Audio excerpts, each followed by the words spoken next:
It's helpful to think of this idea of routine in regard to meditating and other habits we view as healthy in our life. For some of us, meditation is routine. For some, it's not.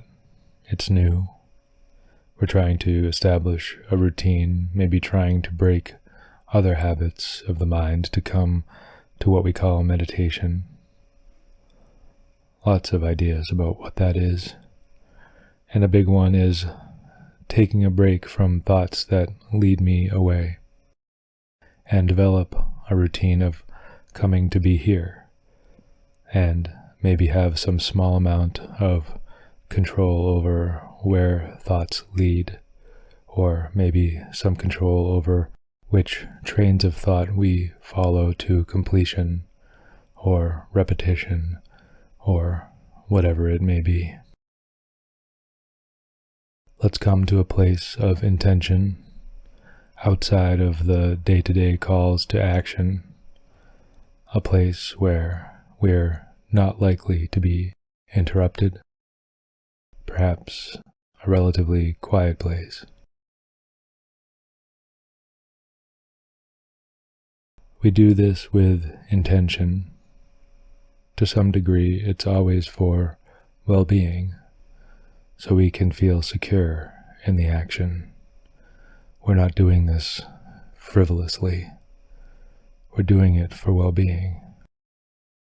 So with that level of trust and care, setting up the posture, giving it some attention,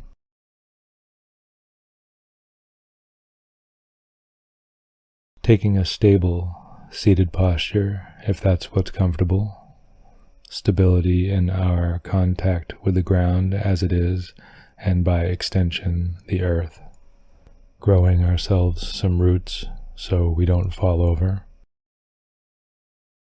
Feel that contact with the earth below, and we lift ourselves up through space. If you're sitting, sit upright and feel balanced. Maybe just slightly reaching up through the center of the top of the head, with the in-breath reaching and the out-breath settling and allowing the bones to be the framework for the sinew to relax.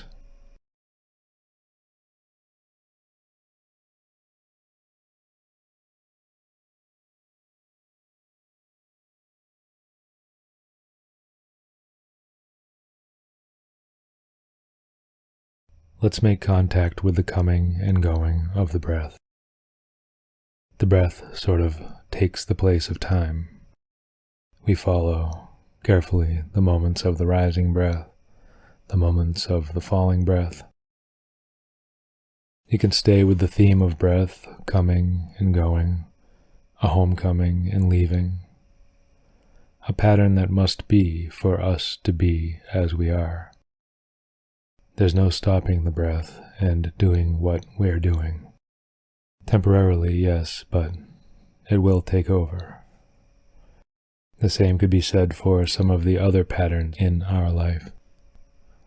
Drinking, eating, some degree of exercise, moving about, communicating, all have their varying degrees of pattern and necessity. The breath is one that's very immediate. We have the ability to make some adjustments, take some deeper breaths, refresh ourselves, breathe through the nose instead of the mouth, experiment with different patterns, and we can observe the results of this subtle tailoring of the breath.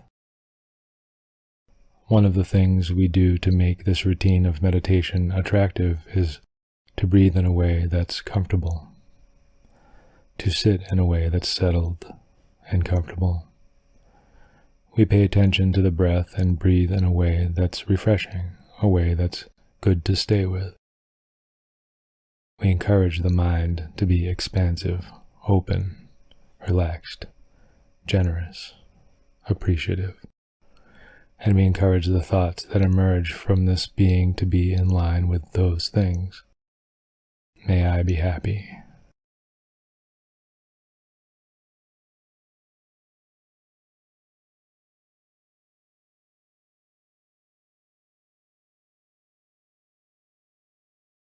May my happiness not cause harm in the world.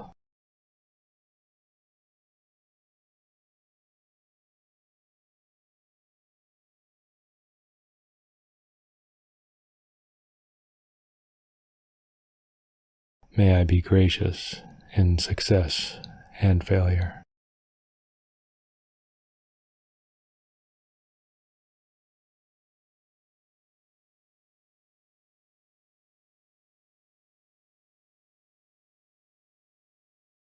May I learn from my mistakes.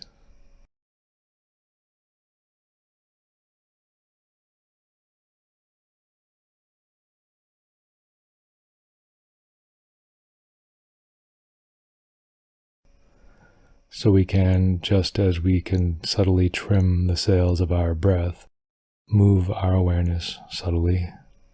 We can return to the breath and body, being with each moment of the coming and going of breath and expanding our awareness to fill the body, letting our awareness be spacious enough for that.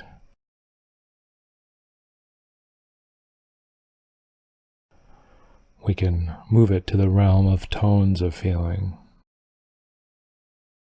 refreshing aspects of the breath. You may notice discomfort in the body and maybe send some breath energy that way the best you can, in interest of staying with this practice that we set up with the intention for well-being.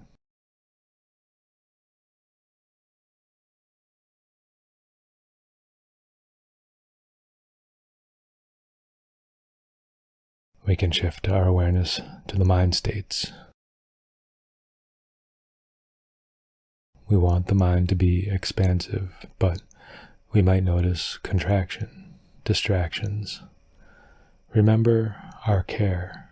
Remember our friends who we're with, in person, remotely, or in like mind, fellow meditators everywhere, those who care also. There are many.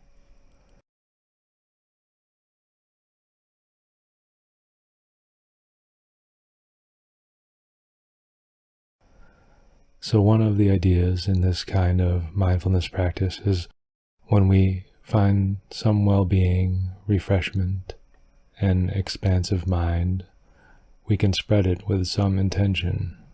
We can allow it to spread in our body using our imagination, which is an important thing.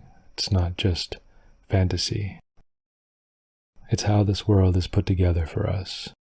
So when we come across well-being, thoughts of goodwill, we expand them, make them as big as we can conceive of, spreading them through the body, through the mind, share them with our intention.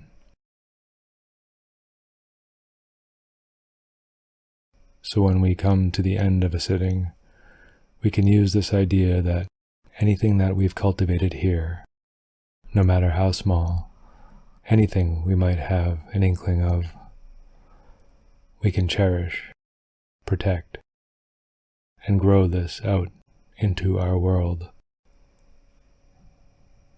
So the last moments, with that in mind.